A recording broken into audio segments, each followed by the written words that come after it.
Bismillahirrahmanirrahim. Assalamualaikum warahmatullahi wabarakatuh. Halo teman-teman, sahabat YouTuber semuanya. Kembali lagi bersama saya dengan siapa? Ya, Neti Nur Afifah, seorang mahasiswi Institut Darul Quran Jakarta semester 2. Insya Allah bentar lagi semester 3 ya teman-teman semuanya. Di Prodi Ilmu Al-Quran dan Tafsir semester 2. Oke. Insya Allah saya pada kesempatan kali ini akan menyampaikan materi mata kuliah Ulumul Hadis yang kemarin ya. Kemarin kan pertama tuh, yang sekarang yang keduanya, yang diampu oleh beliau Al-Ustadz Muhammad Gifari SHD MAG.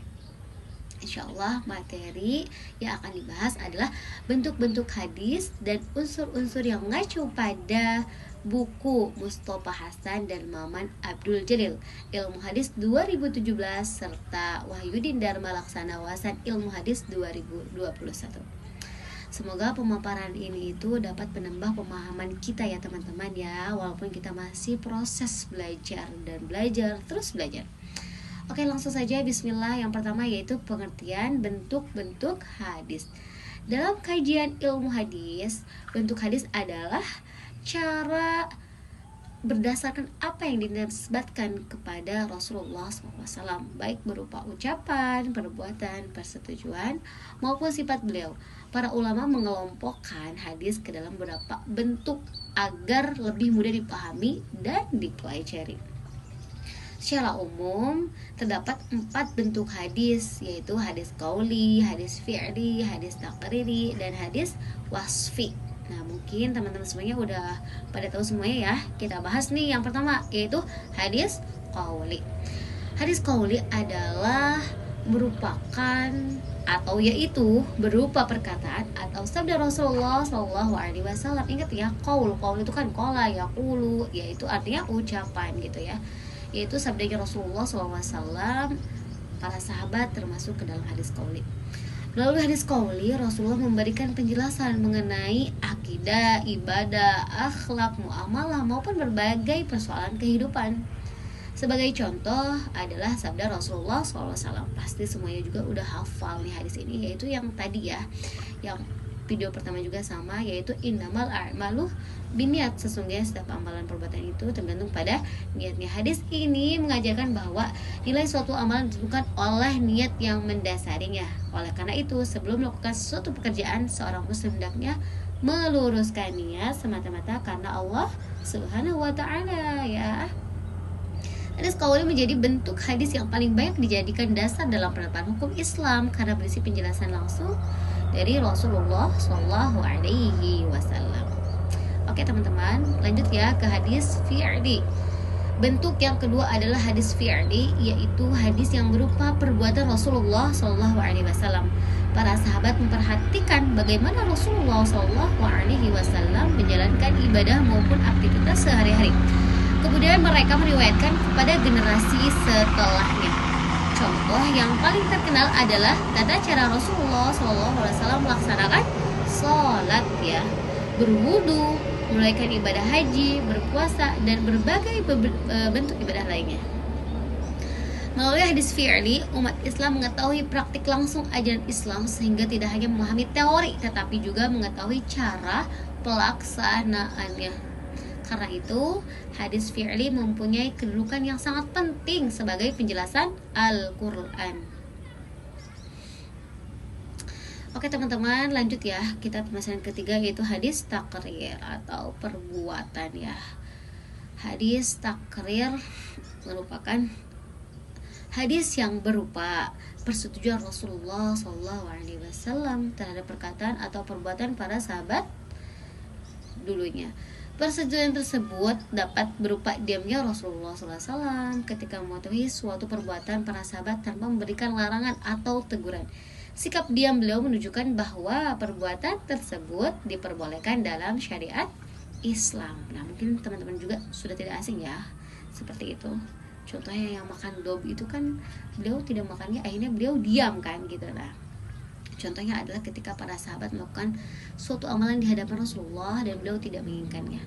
Melalui hadis takriri, umat Islam mengetahui bahwa tidak semua ketentuan hukum harus disampaikan melalui perkataan, Persetujuan Rasulullah juga menjadi dasar hukum dalam Islam. Oke, selanjutnya ada hadis wasfi. Bentuk yang keempat adalah hadis wasfi, yaitu hadis yang menjelaskan sifat-sifat Rasulullah SAW, baik sifat fisik maupun akhlak beliau.